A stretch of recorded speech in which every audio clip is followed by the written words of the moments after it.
We've made a lot of dynamic things today in this chapter. We've made columns that are floating from left to right that reflow.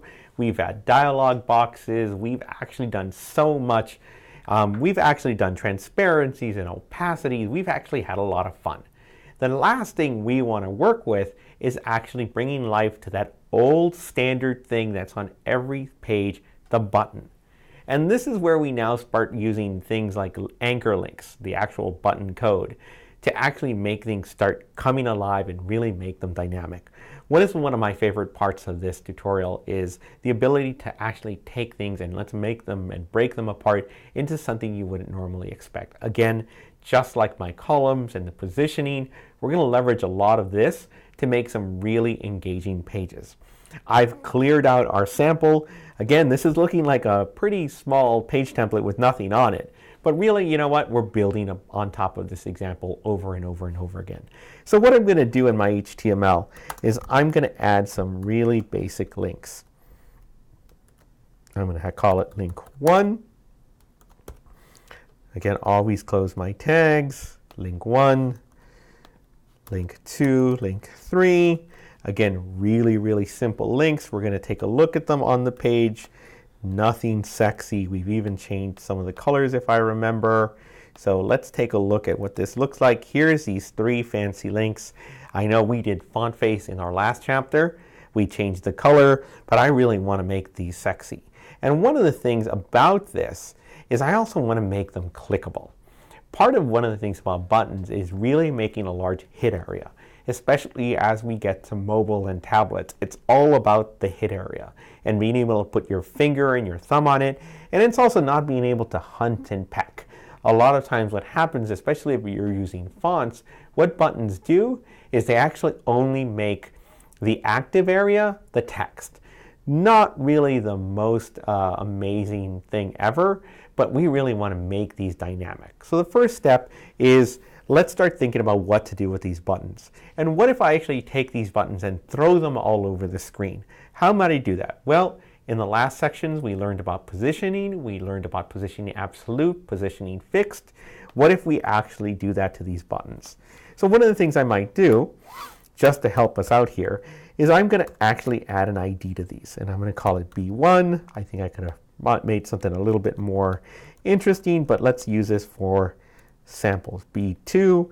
I might even, if I was creating an ID or a class, just for good housekeeping, I'd actually make button 1. Why don't we do that just to make sure that, good housekeeping says, and Adrian says about good housekeeping, always make sure that everything is nice and labeled.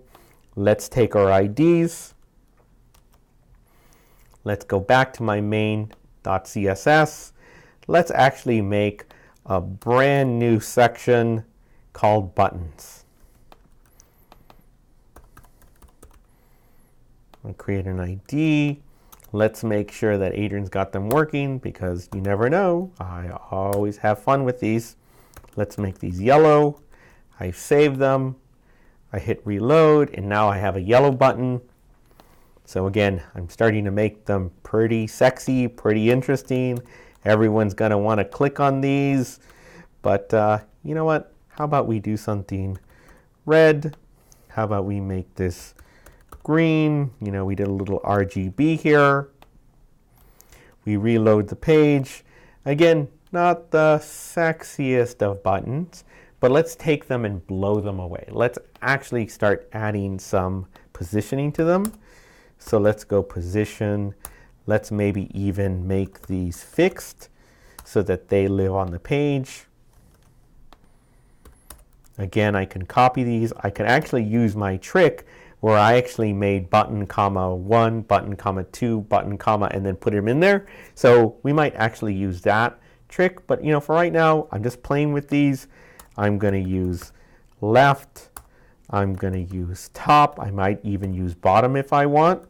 So let's separate these out into multiple lines. So why don't we say it's 50 pixels. Why don't we say top is 200 pixels. Let's check our first button. There you go. I just sent a button from one place to the other. Why don't we make sure we have to give it a z-index? Let's call it 99 for this one. Now let's actually start duplicating our buttons. So maybe left will be 250, top is 100, or let's make sure z-index is 98. If you did 99, they would actually be at the same level. And whatever div is actually at the top in the HTML actually takes over priority. But again, part of a good button is I don't want to have these buttons conflicting with each other. So I did 250, let's do 200. Let's reload the page. And now I have buttons that are floating around. Not really the most amazing thing, because I really want to make that hit area nice and large. So one of the things I can do, and I'll play with one, let's do some housekeeping, is I'm actually going to take in and I'm going to put some padding in here. And I'm going to padding of 20 pixels. I'm going to reload. And now I have a 20 pixel button that actually is completely clickable.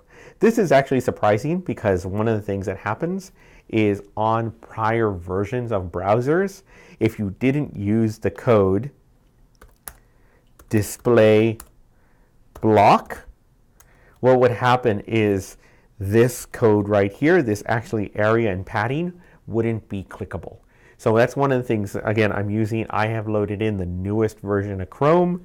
How about this? I'm going to take array display block, and let's see if it works on other browsers.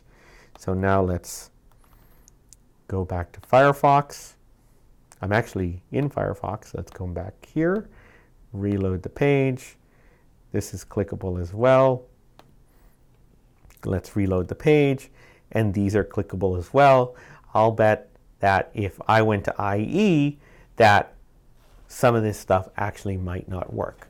So again, this is great. Newer browsers are starting to understand that we're using things for navigation. I would still, to be safe, I would still do display block just to make sure that I want everything to be hunky-dory, to actually work, to be great as soon as I deal with cross-browser compatibilities. Maybe this one's 10, maybe this one is 30. I reload these pages, and now I can have some pretty cool, interesting buttons that don't look like buttons.